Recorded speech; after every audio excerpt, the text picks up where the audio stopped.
Hello बच्चों, let's read this question. The question says A part, derive the expression for the force acting per unit length between two long straight parallel current carrying conductors, hence define 1 ampere.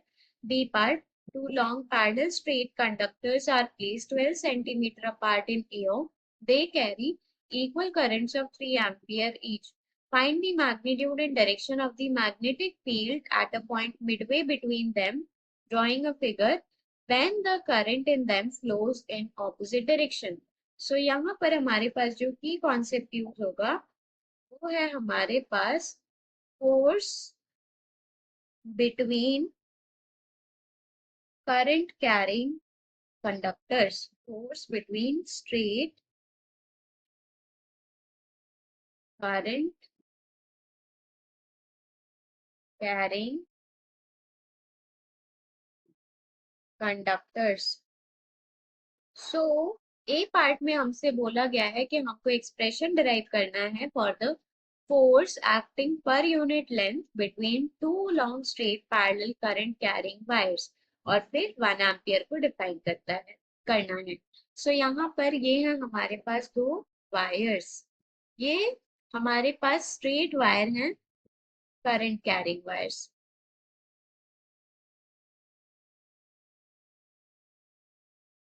सो ये है हमारे पास straight current carrying wires. ये dotted dotted line का मतलब है इनकी length काफी लंबी है, मतलब हम इनको इनफाइनाइट वायर्स मान रहे हैं. सो ये है हमारे पास सिचुएशन जिसमें करंट्स जो हैं I1 I2 सेम डायरेक्शन में फ्लो कर रहे हैं, और ये है जिसमें I1 I2 ऑपोजिट डायरेक्शन में फ्लो कर रहे हैं. सो हमको फोर्स पर यूनिट लेंथ निकालना है. तो क्या होगा, हमको पता है एक करंट कैरिंग वायर की वजह से किसी भी पॉइंट पर हमको क्या मिलता है, एक मैग्नेटिक फील्ड मिलती है. सो इस I1 की वजह से, इस I1 की वजह से हमने मान लिया इन दोनों वायर्स का जो सेपरेशन है दोनों केसेस में R और R है. सो I1 की वजह से क्या है हमारे पास इस वायर पे क्या होगा, मैग्नेटिक फील्ड आएगी. ये जो मैग्नेटिक फील्ड है इसकी डायरेक्शन क्या होगी, इनटू द प्लेन. क्या होगी, इनटू द प्लेन. सो ये जो मैग्नेटिक फील्ड है V1, इसकी वैल्यू क्या होगी, इसकी वैल्यू होगी mu naught I1 upon 2 pi R. अब ये मैग्नेटिक फील्ड है, ये करंट कैरिंग वायर के ऊपर एक्ट कर रही है, तो इसके ऊपर क्या लगेगी, फोर्स लगेगी. इस करंट कैरिंग वायर के ऊपर फोर्स लगेगी. और ये जो हमारे पास फोर्स होगी, force on second wire due to one wire, वो क्या होगी, वो होगी हमारे पास current in second wire into magnetic field due to first wire into length of that wire into sin 90, क्योंकि दोनों के बीच का एंगल 90 डिग्री है. So force on 2 due to 1 को किसकी इक्वल होगी, I2 इंटू B1. B1 की वैल्यू है mu naught I1 by 2 pi R into sine 90 की value 1 into N. So F21 by L की वैल्यू क्या हो जाएगी, mu naught I1 I2 by 2 pi R.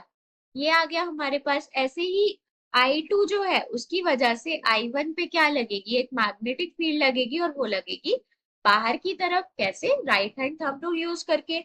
So magnetic field अब किस I1 wire के ऊपर एक्ट कर रही है, तो ये फोर्स लगाएगा. फोर्स लगाएगा कैसे, फोर्स की डायरेक्शन. अच्छा, पहले केस में फोर्स की डायरेक्शन क्या होगी, I2 into L cross B.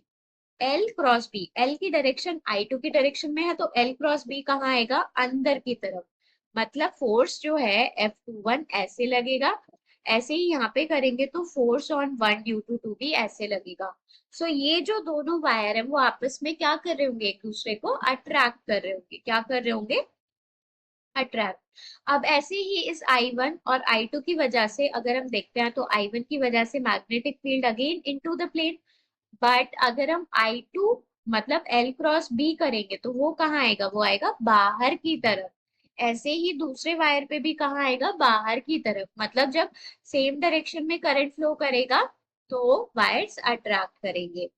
Same direction, then wire attract और अगर हमारे पास जो है करंट ऑपोजिट डायरेक्शन में फ्लो कर रहा है, ऑपोजिट डायरेक्शन, तो हमारे पास जो वायर्स हैं वो एक दूसरे को रिपेल करेंगे। क्या करेंगे? रिपेल। सो यहाँ पर हमारे पास फोर्स पर यूनिट लेंथ का फॉर्मूला आ गया। अब फोर्स पर यूनिट लेंथ का जो फॉर्मूला आया है, अगर हम एल की वैल्यू 1 मीटर रखते हैं, कितनी रखते हैं? 1 मीटर। सो 1 मीटर अगर हम रखेंगे तो फोर्स बाय लेंथ 1 हो गया, equals to mu naught I1 I2 by 2 pi r। So अगर हम बात करते हैं मैग्नेटिक फोर्स, तो मैग्नेटिक फोर्स हो गई mu naught I1 I2 by 2 pi r। So अगर हमारे पास जो है I1 1 एम्पियर है, I2 1 एम्पियर है, R 1 मीटर है, और म्यू नॉट की वैल्यू हमको पता है 2 × 10⁻⁻⁷ है। तो हम 1 एम्पियर को डिफाइन कैसे करते हैं? हम 1 एम्पियर को डिफाइन करते हैं, if two wires are placed at 1 metre apart, if two wires are placed at 1 metre apart parallel to each other, parallel to each other, and the force of attraction or repulsion, and the force of attraction or repulsion acting between them, acting between them is 2 × 10⁻⁻⁷ Newton per meter. Then current flowing in the wires is said to be 1 ampere. Then current flowing in the wires is said to be 1 ampere. सो ये हो गई हमारे पास 1 ampere की definition. अब B part में क्या बोला है? बी पार्ट में हमसे बोला गया है कि हमारे पास 2 लॉन्ग पैरेलल स्ट्रेट कंडक्टर्स हैं जो कि हमने 12 सेंटीमीटर दूर रखे हैं हवा में। उन दोनों में ही इक्वल करंट फ्लो कर रहा है, बट ऑपोजिट डायरेक्शन में फ्लो कर रहा है। 3 एम्पियर 3 एम्पियर, मतलब सिचुएशन है, ये एक वायर है, ये दूसरा वायर है। इसमें 3 एम्पियर ऊपर फ्लो कर रहा है, इसमें 3 एम्पियर नीचे फ्लो कर रहा है। दोनों वायर्स का जो सेपरेशन है वो 12 सेंटीमीटर गिवन है। क्या गिवन है? 12 सेंटीमीटर। तो हमको यहाँ पर जो इन दोनों वायर्स के बीच का पॉइंट है, मतलब 6 सेंटीमीटर, वहां पे मैग्नेटिक फील्ड निकालनी। तो यहाँ पर ये जो हमारे पास फर्स्ट 3 एम्पियर वाला वायर है, इसकी वजह से भी मैग्नेटिक फील्ड अंदर होगी और दूसरे की वजह से भी मैग्नेटिक फील्ड अंदर होगी, due to using right hand thumb rule. तो हमारे पास बी नेट क्या हो जाएगा? वो हो जाएगा B1 प्लस B2। B1 की वैल्यू क्या होगी? Mu naught into I1 by 2 pi r, plus B2 की value mu naught I2 divided by 2 pi r। So ये हो जाएगा हमारे पास mu naught by 2 pi r into I1 I2 same है, तो ये हो जाएगा 2i। सो 2 से 2 कैंसिल हो गया, सो ये हो जाएगा म्यू नॉट की वैल्यू होती है हमारे पास 4 पाई × 10⁻⁻⁷। आई की वैल्यू 3 गिवन है, डिवाइडेड बाय पाई, और आर की वैल्यू हमको क्या गिवन है? 6 सेंटीमीटर, इसका आधा 6 सेंटीमीटर। सो ये हो जाएगा 6/100। सो पाई से पाई कैंसिल हुआ, ये हो गया हमारे पास 2, और ये हो गया इधर से 2। सो ये हो जाएगा हमारे पास 2 इंटू 10⁻⁻⁵ टेस्ला। सो हमारे पास बी नेट की जो वैल्यू आएगी वो आएगी 2 × 10⁻⁻⁵ टेस्ला।